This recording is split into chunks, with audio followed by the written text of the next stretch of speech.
Hello, Thomas Kennedy again, talking out loud about the difference between evolution and creation. Last time we spoke about the baby that is put into its mother's womb when the father and mother get together and the egg is fertilized by the father's sperm.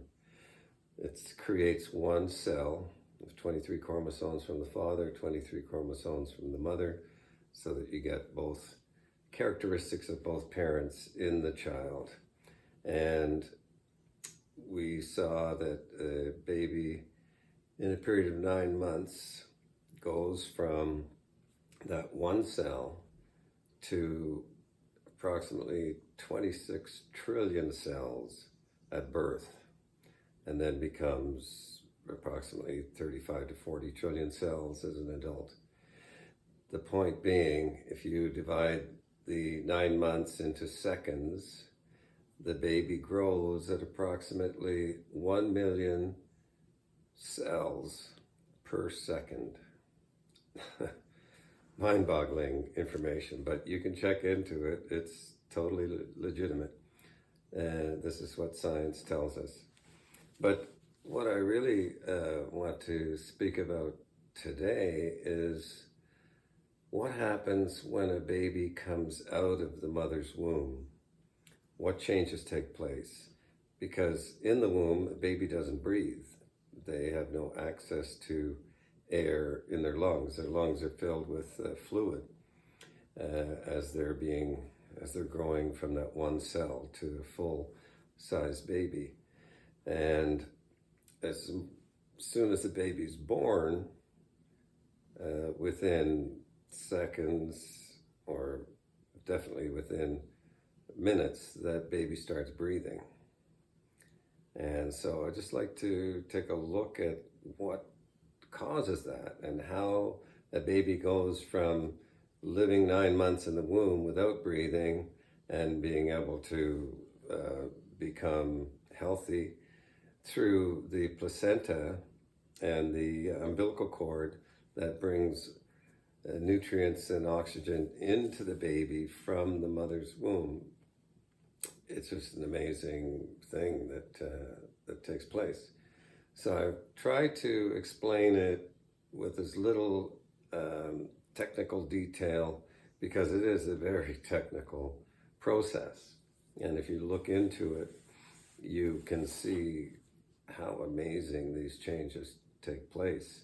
But the one thing, when the baby comes out of the womb, they cut the umbilical cord and they usually put a clamp on the baby's end.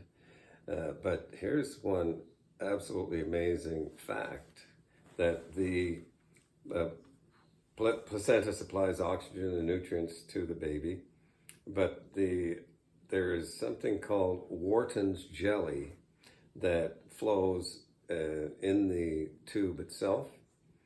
But when the baby is in the mother's womb, that Wharton jelly is held at 98 degrees Fahrenheit or 37 degrees Celsius, depending on which system you're familiar with.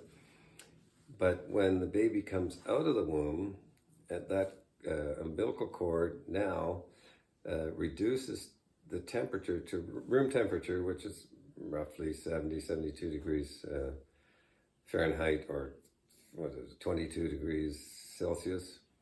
So that drop in temperature causes the Wharton's jelly to contract. And as it contracts, it squeezes shut the blood vessels and capillaries, the blood vessels that are feeding blood into the baby. They become squeezed tight so that the baby will not bleed. Even if they didn't put that clamp on there, the baby would not bleed as a result of the umbilical cord being cut.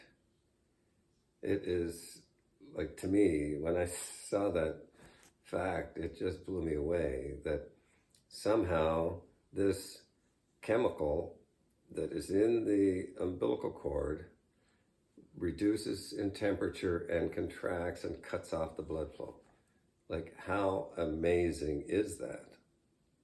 And the real question is, how could that have happened by accident, as evolution proposes, that all things in this human body came about by accident, because there is no creator, according to them, who causes these things to come about.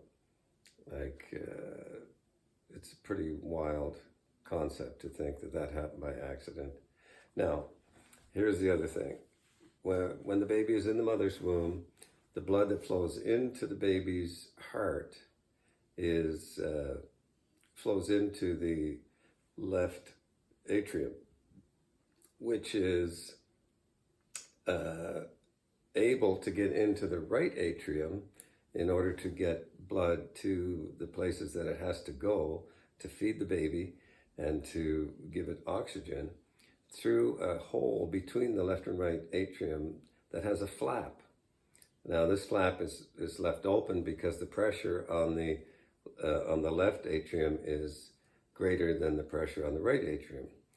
And so the blood flows through and gets into the baby's body through the mostly normal systems. There's also a valve in the baby's body that isn't there once it is born. That valve allows that oxygenated blood to get into the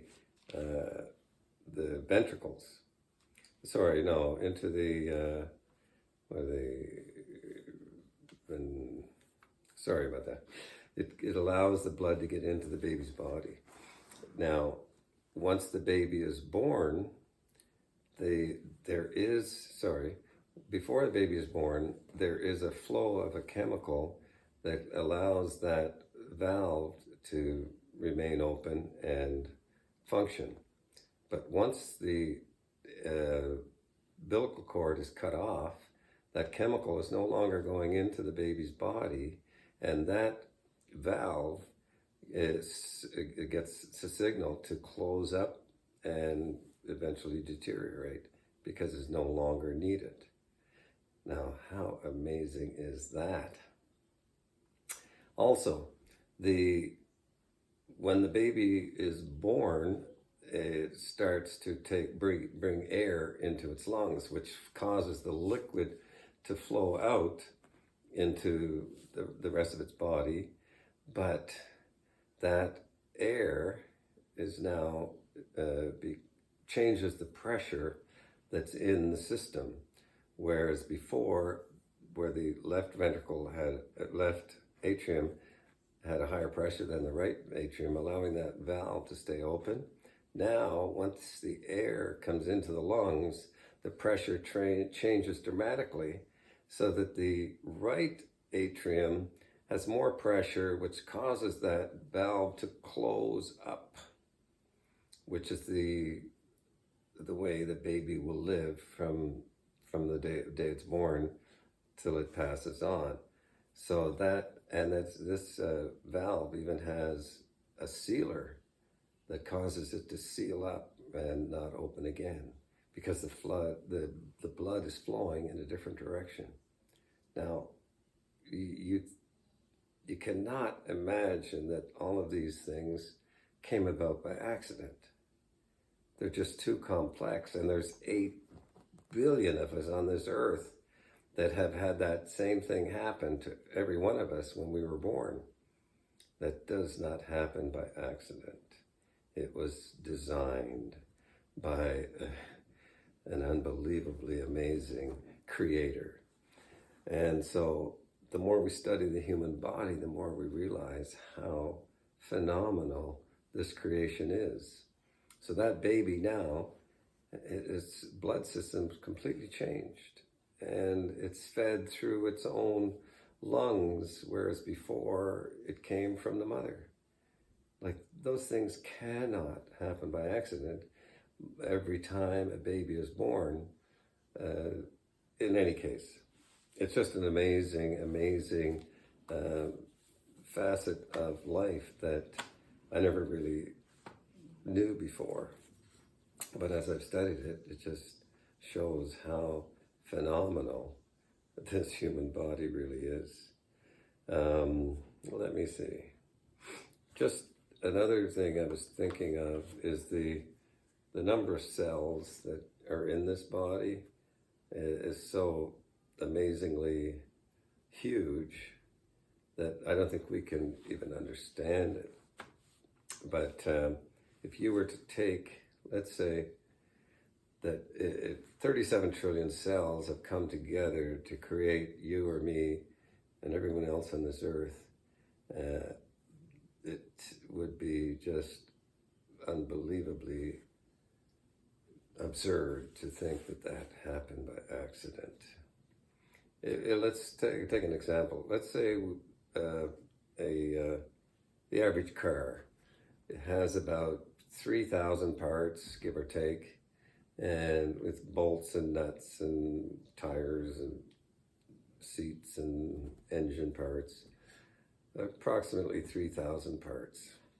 Now, if you think that that could be put together by accident, if there's no creator for it, then let's say you had a trampoline, a huge trampoline, very powerful trampoline. You took all those parts and threw them onto the trampoline, and that trampoline kept throwing those parts up in the air continuously every few seconds.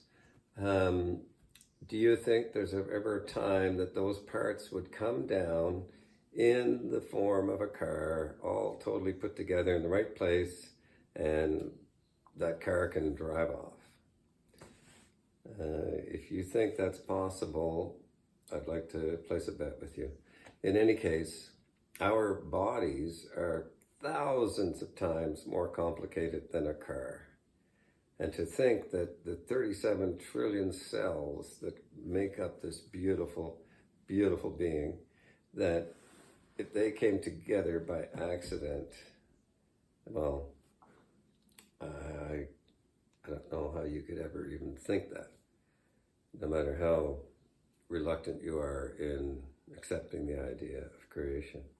In any case, just a few things that I'd like you to think, and maybe look these things up so that you could come to some realization that evolution could not ever answer the question as to how we got here, and that I've come to find out that we have been created by an amazing, loving God who has put us on this earth for a purpose, and his love he's the most loving, kind being in the universe, and he wants you to know him as such. And if you open yourself up to him, he will reveal himself to you, as he did to me and many others that I know. So thank you for listening. Enjoy your day, and we'll talk out loud another time. God bless you.